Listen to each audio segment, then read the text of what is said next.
95 years ago, on the 27th January, Tzipora Fevlovic was born in a village in modern-day Romania. She lived a happy childhood, but everything changed when, along with her classmates, she was forced out of school at the age of 14. Her crime? Being Jewish. The following years would be marked by fear, with the introduction of further legislation persecuting the Jewish community. Tzipora and her family retreated into hiding. Then, fear was matched by harrowing brutality when they were sent to Auschwitz in 1944.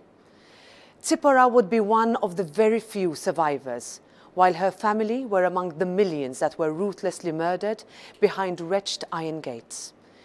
It has been 77 years since the liberation of the Auschwitz-Birkenau concentration camp, and remembrance of the horrors of the Holocaust is still today also important.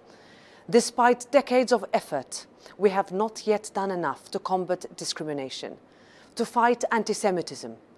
Fear still exists because anti-Semitism still exists, and because the fundamental right to be free from discrimination, irrespective of gender, race, ethnic origin, or sexual orientation, is threatened daily.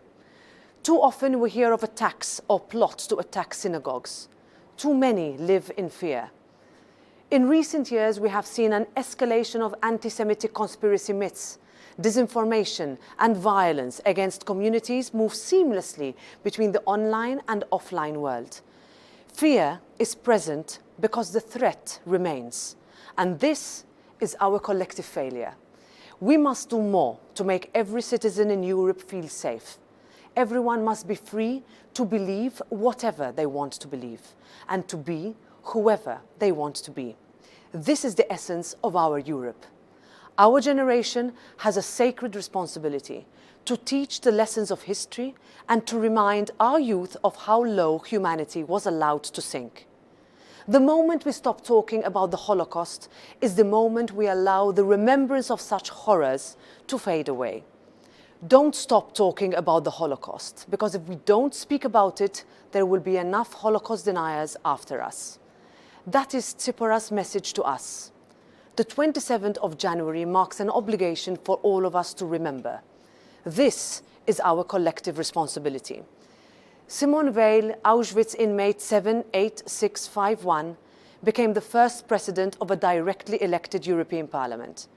The European Parliament's responsibility to remember is institutional, but it is also very personal.